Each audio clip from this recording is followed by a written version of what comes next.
Bonjour et bienvenue dans l'émission Parole de Femmes. Aujourd'hui, nous allons parler de la sécheresse spirituelle, le fait de ne rien vivre avec Dieu et de se dire mince, moi je suis chrétienne et peut-être que je sers dans mon église, peut-être même que je suis dans le ministère, mais sincèrement, je ne vis rien avec Dieu. Et ça aussi, ça fait partie des souffrances secrètes que plusieurs femmes peuvent avoir au milieu de nous, ces souffrances dont on ne parle pas, ces souffrances dont on a honte et qui nous isolent.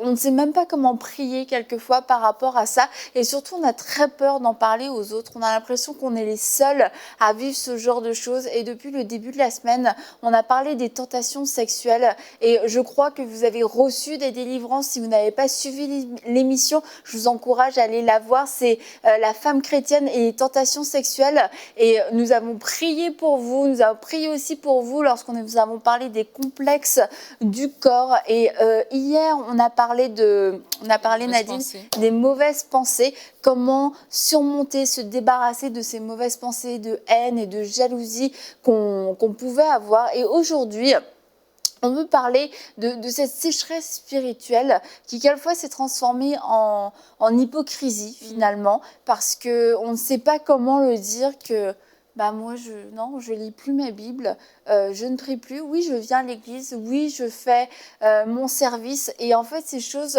se sont peut-être d'autant plus manifestées, sont devenues de plus en plus évidentes et aujourd'hui vous vous dites je peux même plus faire semblant parce qu'il n'y a plus d'église.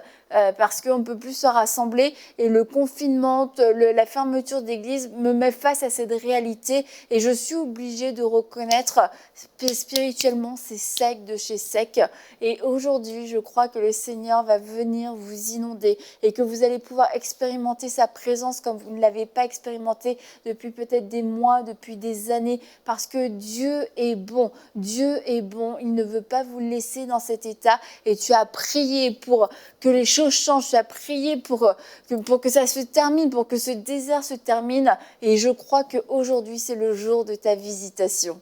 Amen. Et ça fait partie de ces souffrances secrètes et de ces souffrances cachées. Et comme tu dis, lorsqu'on vit une vie de sécheresse spirituelle, lorsque peut-être on avait rencontré le Seigneur et peut-être au début on était zélé et au début on était en feu, au début on recevait des choses, on prenait peut-être même cette habitude de vraiment d'aller dans notre lieu secret, donc de prendre un temps de prière. Et après, finalement, au fil du temps, peut-être des choses se sont passées et nous nous sommes assoupis spirituellement. Et là, vraiment, on est dans un désert dans notre relation avec Dieu. Mais vraiment, l'idée, c'est d'appeler les gens, se dire, en fait, c'est encore un autre domaine où on n'est pas seul à le vivre. D'autres l'ont vécu avant nous. Et ce n'est pas une honte que de dire, tiens, je ne vis rien, au lieu de faire semblant. Parce que ce qui va être plus facile à faire des fois dans ces cas-là, c'est de faire semblant. Surtout si on a été dans l'église pendant longtemps. On a le langage de l'église, on sait comment parler, on connaît des 2-3 versets clés et on peut vraiment vivre une vie chrétienne de surface, d'hypocrisie, de semblant en fait, alors que nous-mêmes on ne ressent rien. Mais c'est pas ça. Dieu, il a une provision pour aujourd'hui en fait.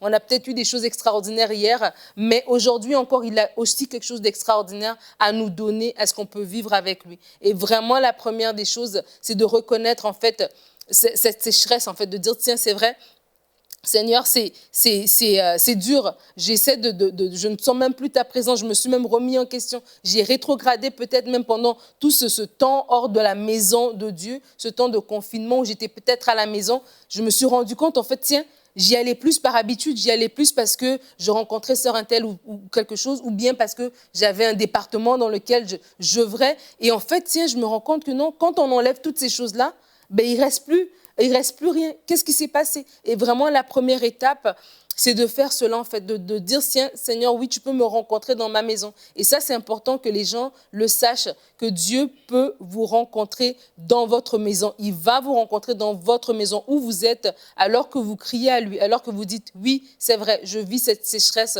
il peut vous rencontrer et vous remplir.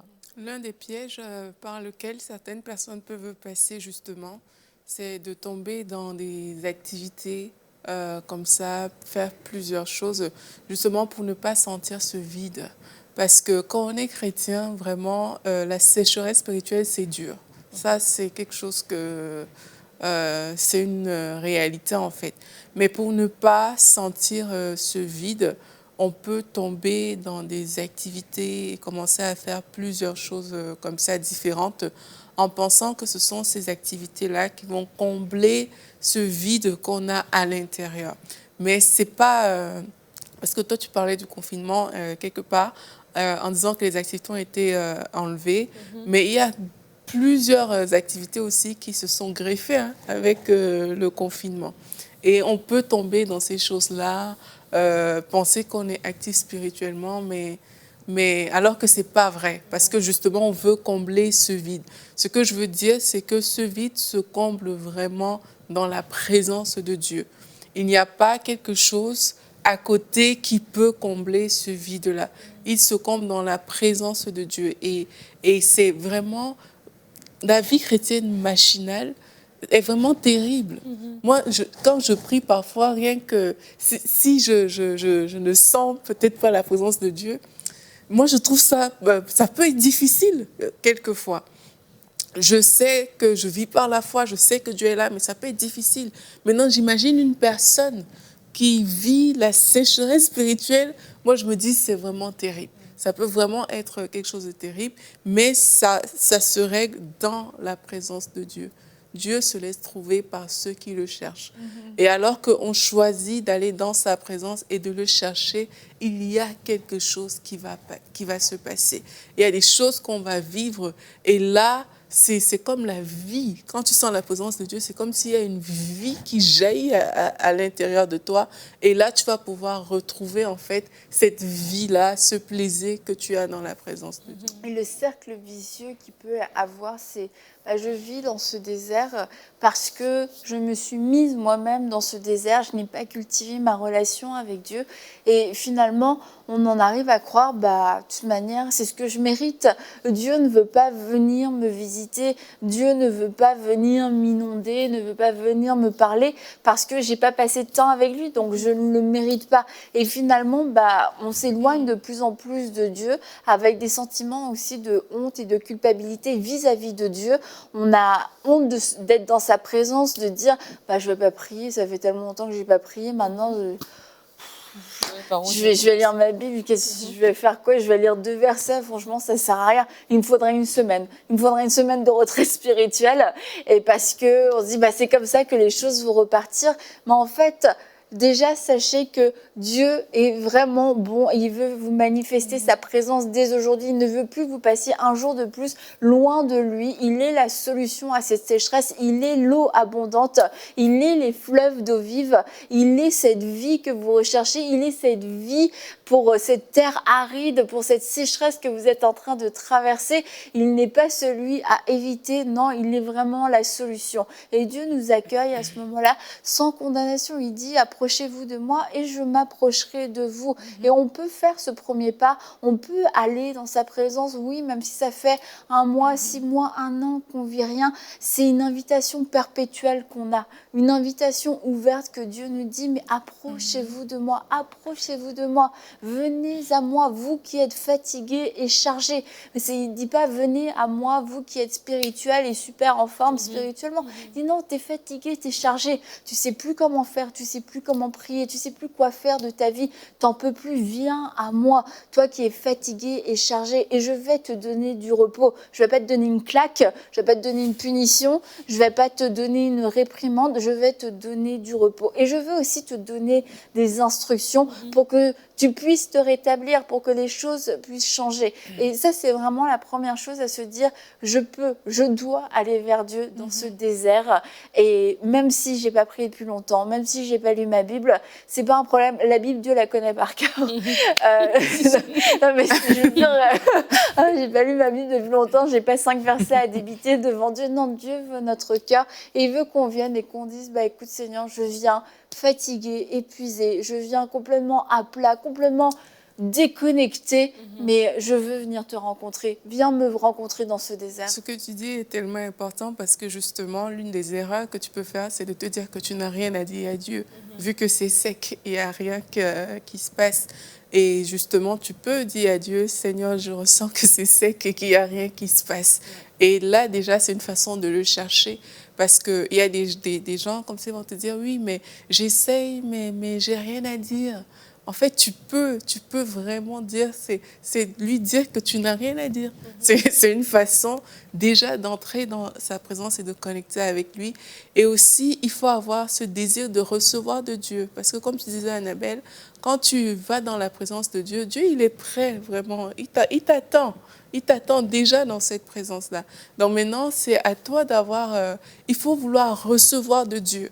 Vraiment en disant, mais pour moi, ça a l'air aride, ça a l'air sec. Mais Seigneur, je veux recevoir ce que toi, tu as prévu pour moi aujourd'hui. Je veux vraiment le recevoir dans mon cœur.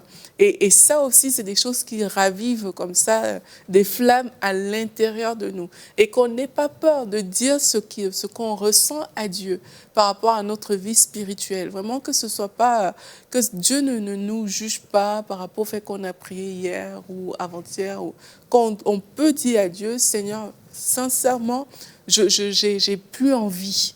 Comment est-ce qu'on fait?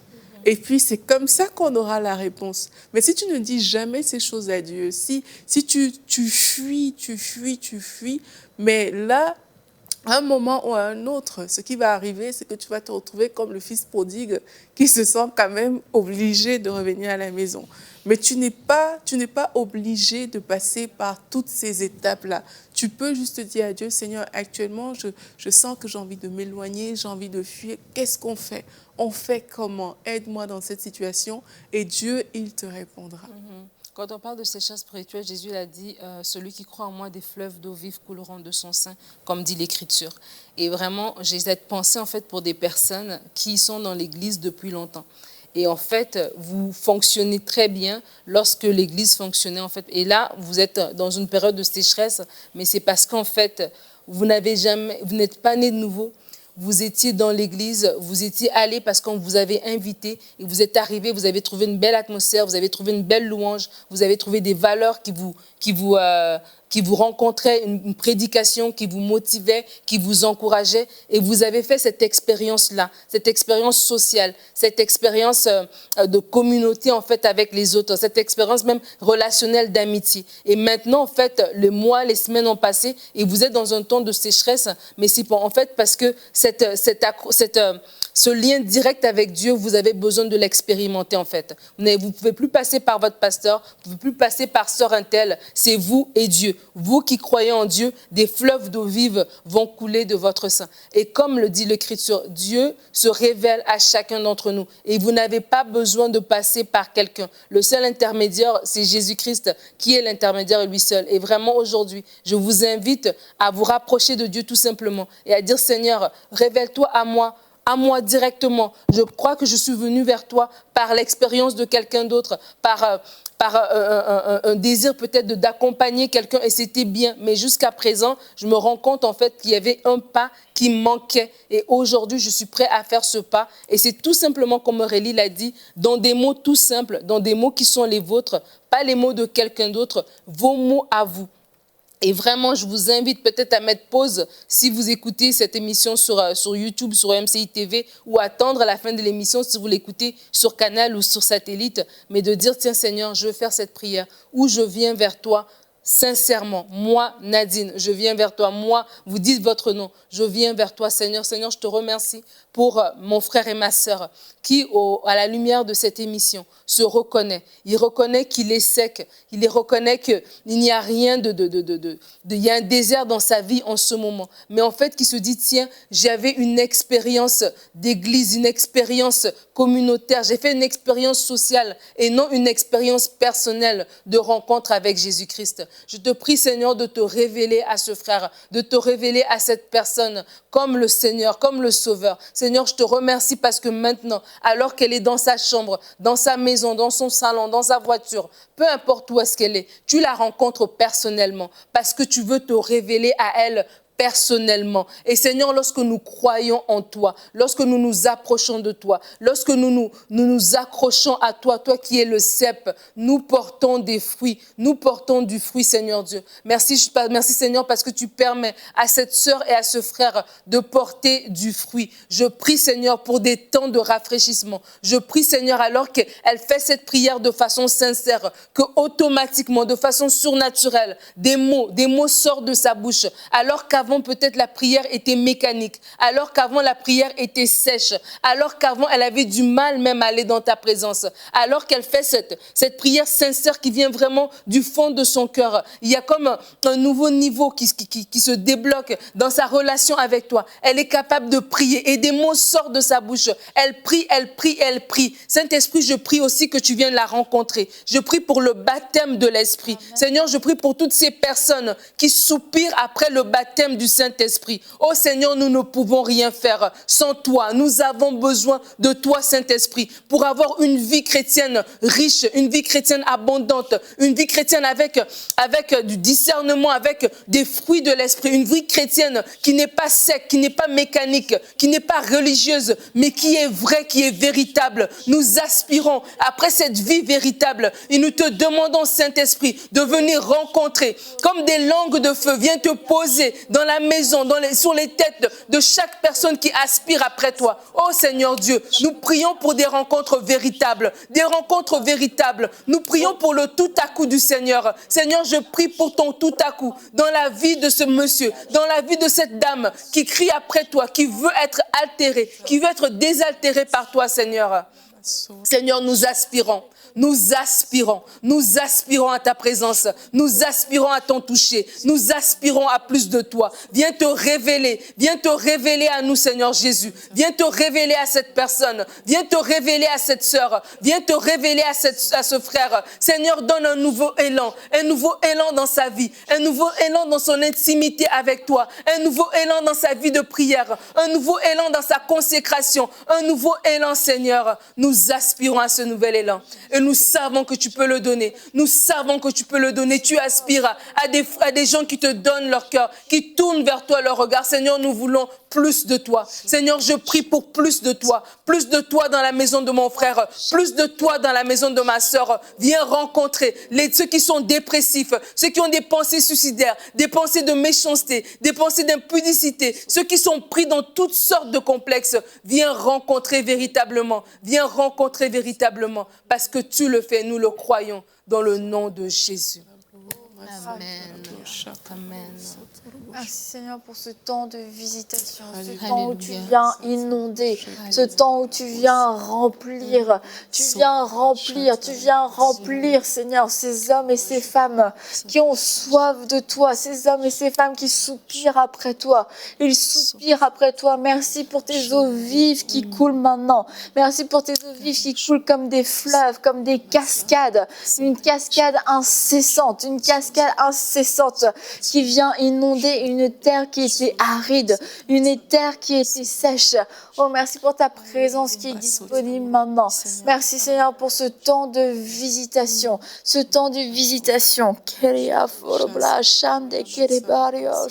Répands-toi avec puissance. Faria shondo koroboya shande kereberiado ko. Oh, forbra share kereberiandro yo shoro farayasha. Korea shande keria sho. Viens inonder, Seigneur, ces cœurs. Viens inonder ces cœurs qui soupirent après toi. Viens remplir cette femme qui te dit remplis-moi parce que j'ai besoin de toi. Remplis-moi, j'ai soif de toi. Remplis-moi parce que je ne vis rien depuis tellement de temps. Viens me remplir. Et tu es le Dieu vivant qui vient remplir. Tu es le Dieu vivant qui vient remplir. Keria forbla shande keria forblosh. Oh, alléluia. Oh, merci. Certains parmi vous, vous avez besoin de retourner à votre premier amour. Oui. Et vous l'avez abandonné, mais de façon volontaire. Il y a des personnes qui sont retournées dans le monde.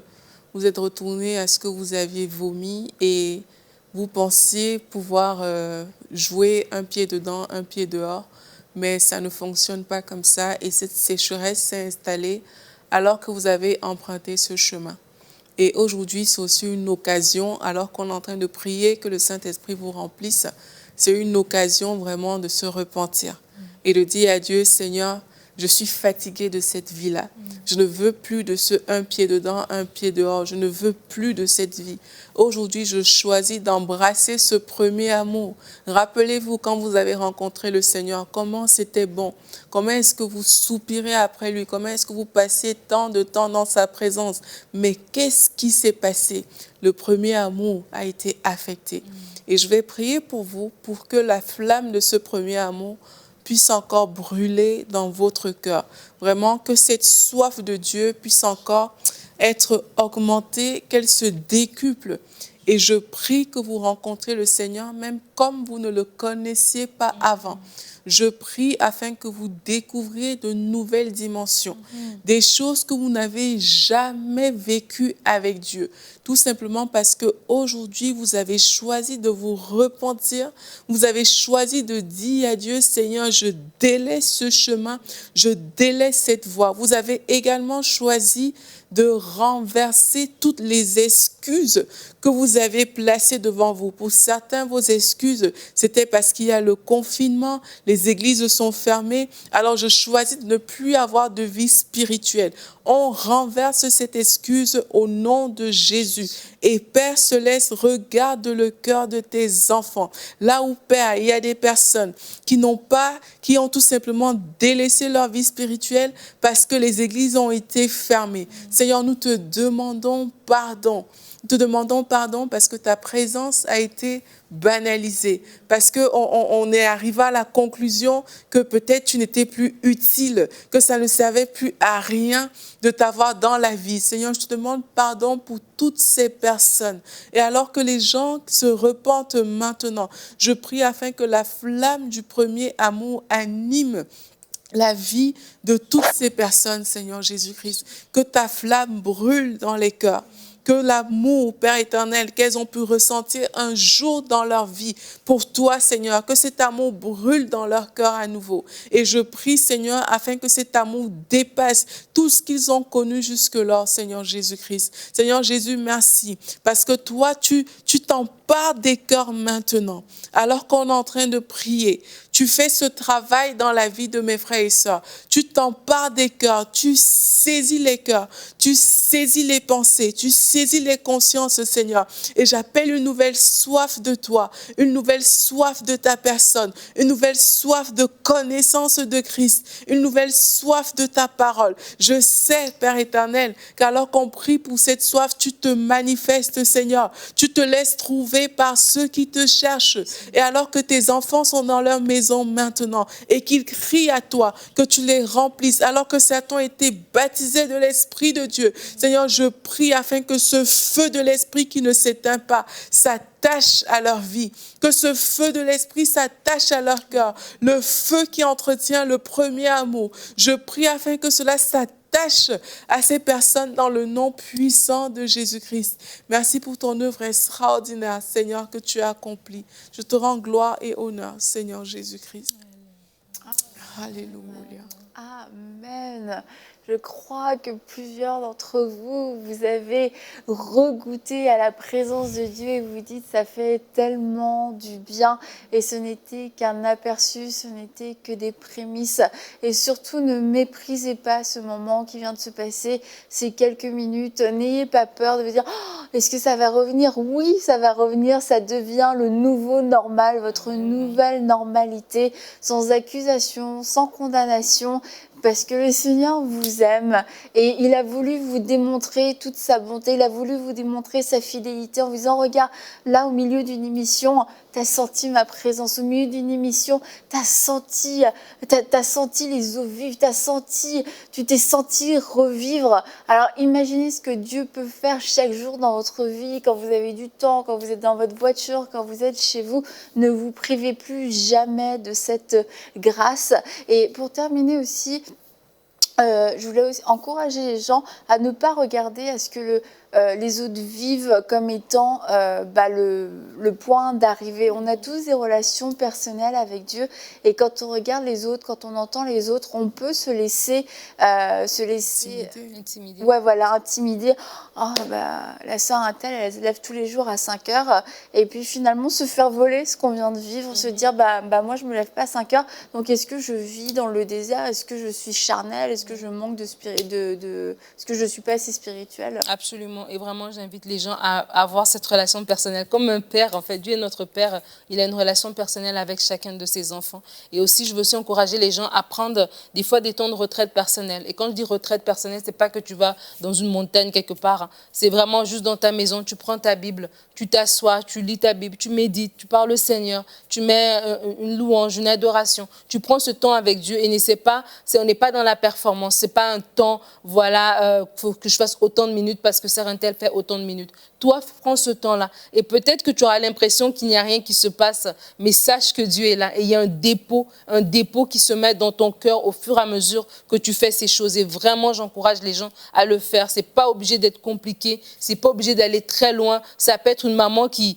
a un bébé en bas âge, mais pendant que le bébé prend sa sieste, mais c'est un petit temps que toi, tu as avec ton Dieu. Et vraiment, j'encourage les gens à le faire. Ça va porter aussi un fruit et ça va nous permettre vraiment à ne plus vivre dans cette sécheresse spirituelle. Tu voulais ajouter quelque chose? Ok.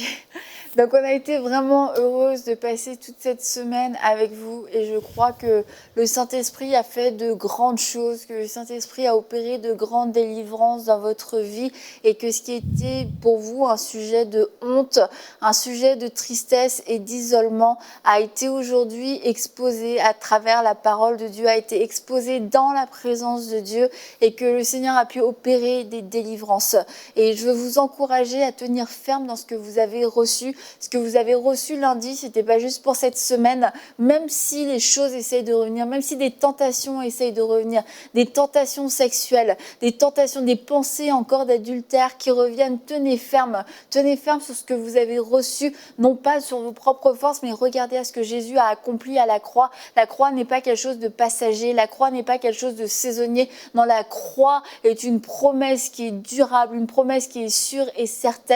Et ce que Jésus nous a acquis à la croix n'est pas passager. Vous pouvez vous en saisir. Et si vous avez encore des tentations dans vos pensées de haine, de colère, apportez-les aussi à la croix de Jésus. Mais ne vous faites pas voler parce que ce qui s'est passé cette semaine est réel. C'est réellement le Seigneur qui est venu vous visiter, qui vous a délivré, qui a ôté des choses dans votre vie, qui a arraché des racines d'amertume, des racines de colère, qui a ouvert vos yeux sur certaines situations dans votre vie. C'est lui qui l'a fait et nous refusons que vous fassiez voler. Et ce qui a été fait dans la présence de Dieu est scellé par le Saint-Esprit. Et nous sommes tellement heureuses pour vous que vous puissiez vivre dans cette liberté que Christ vous a acquise, que vous puissiez demeurer dans cette liberté et témoigner. Dites ce que Dieu a fait pour vous parce qu'il y a encore d'autres femmes qui souffrent en secret. Il y a encore d'autres femmes qui ne savent pas qu'elles ont un secours. Il y a encore d'autres femmes qui ne savent pas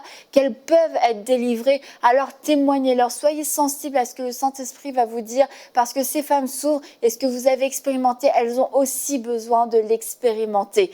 Et on vous dit à bientôt dans une prochaine émission de Paroles de Femmes et nous vous aimons. À bientôt.